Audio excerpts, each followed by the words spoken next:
Yee!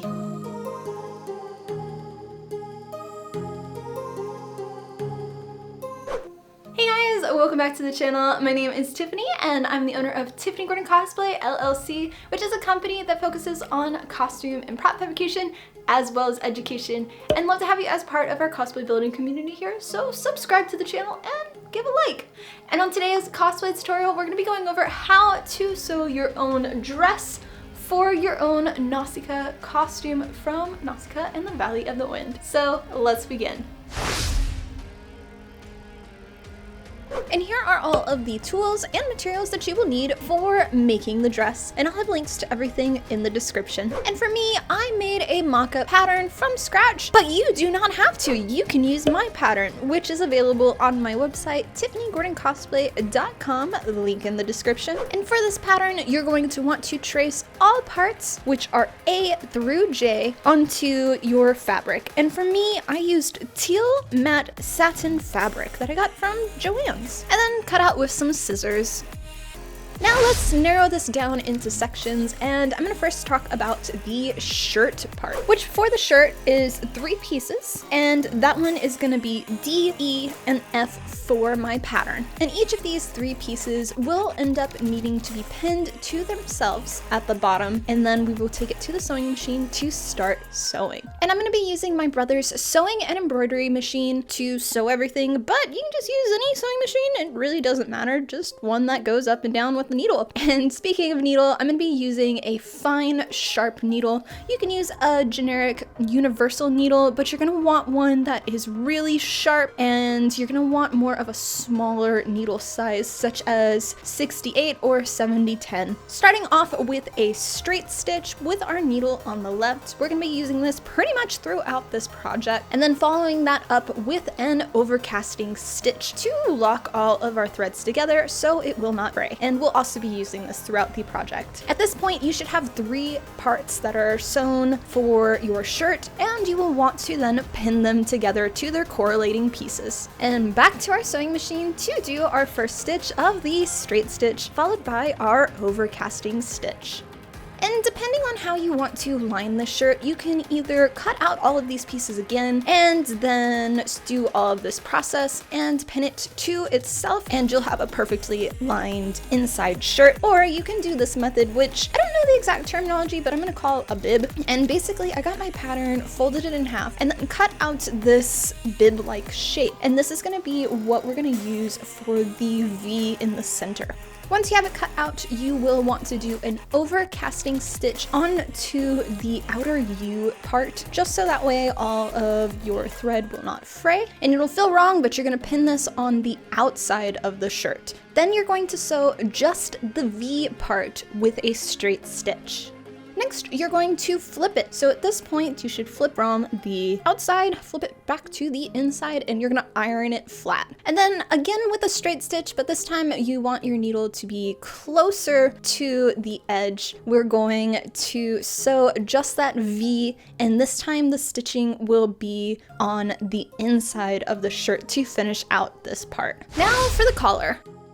And for the collar, these are going to be parts G and H of my pattern, and you will want to cut out 2 pieces for each of those parts. So in total, you should have 4 pieces for the collar. And you're going to pin it to itself before we go back to the sewing machine, where we will sew 3 of the 4 edges, leaving the bottom part unsewn with a straight stitch. Then you're gonna flip it inside out and iron it flat, and then back to the sewing machine, and this time we're gonna do a straight stitch, but we're gonna have our needle a little bit closer to the edge.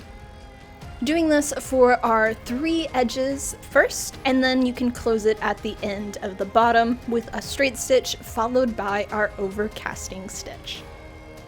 At this point, you should have 2 finished parts of the collar, and then you're gonna grab your shirt part, and we're going to pin it starting from the front where the V is, working our way towards the back. Then sew it starting with our straight stitch and then our overcasting stitch again. Now this last step is not necessary, but I do recommend it as this will help your collar stay up straight. And that is, we're going to pin our seam flat to the bottom part of the shirt. So that seam that connected the collar to the shirt, we're going to have it pinned to the shirt part. And then we're gonna do a straight stitch, and that's going to ensure that it stays facing upward. And that'll complete this part. Now on to the sleeves.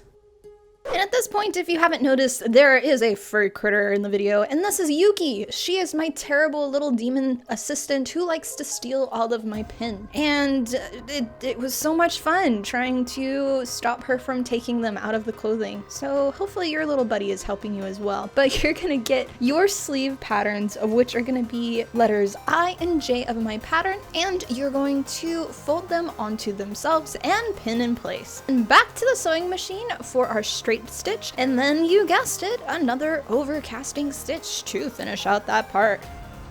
Now that you have two sleeves, you can start to attach them to our shirt part, and you're going to want to pin them first, and then of course we're going to sew them again with a straight stitch and an overcasting stitch. And the last part of the sleeve is the cuff part, and for this I just folded the edge twice and I sewed it with a straight stitch to complete the sleeves and the top part of this dress. And now for the skirt portion. And there are three parts to the skirt, parts A, B, and C of my pattern. And you're going to want to pin each of the parts to our middle piece, which is the largest one, and sew them together with first a straight stitch and then our overcasting stitch. Next, grab the top finished shirt part of this dress, and we're going to pin the two pieces together. And I recommend, as a helpful tip, to fold each of these pieces in half and do just a little indication mark of where the middle is. And then when you pin your pieces together, align the center first and then work your way out to the ends. This will help to make sure everything is aligned and that your fabric didn't accidentally shift. Then to the sewing machine to sew the two pieces together, starting with our straight stitch and then an overcasting stitch.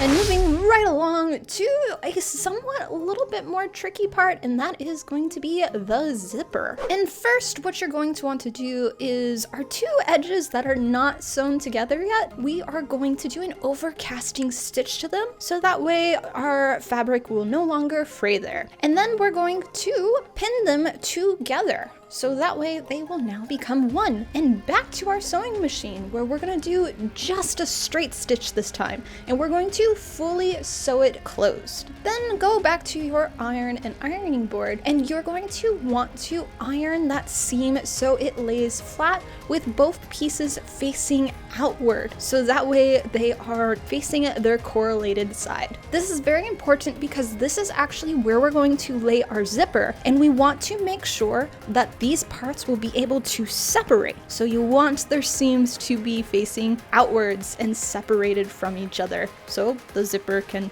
separate the parts. And I'm going to be using an invisible zipper, but you can use a normal zipper as well. And we're going to pin it down the seam on the back, starting from the top of the shirt part, and we're going to work our way down. Reminder that for this, you will want your zipper, the pulley part, to be facing towards the fabric. So the back side should be facing you. And a little helpful trick for this is I actually have a small cutting mat that I insert in between the dress underneath there. So that way when I use my pins, it's only going through this back part of the fabric, and the cutting mat will actually stop it. So that way it doesn't go through the front part of the fabric as well. Makes it a lot easier to just pin the fabric that you want. Once that's done, you're gonna go to your sewing machine and change out your sewing foot. This time we're gonna be using a zipper foot, and we're gonna change our setting ever so slightly, but it's still gonna be a straight stitch. We want our stitches to be as close to the zipper as possible this time. So sew in that one direction, then we're going to go back up the other way, slightly changing our stitches as well. And now to test to see if you did it correctly, because we're gonna grab our seam ripper, and following that edge where we sewed that zipper, you're actually gonna use your seam ripper to pull apart those seams and reveal the zipper. And you're gonna go down just the length of the zipper for this. And if all went correctly, your zipper should be freely movable up and down to complete the zipper portion. And for our final step, it is going to be the trim of the skirt. And for this, I'm just going to fold the trim once and sew it with a straight stitch. Once I do a full pass around, I then fold it again and I do another straight stitch. Little helpful tip is to use your iron to iron it flat first where you want to do your stitching, and this will help so that way your fabric does not move back and forth. But that pretty much completes making the dress for this costume.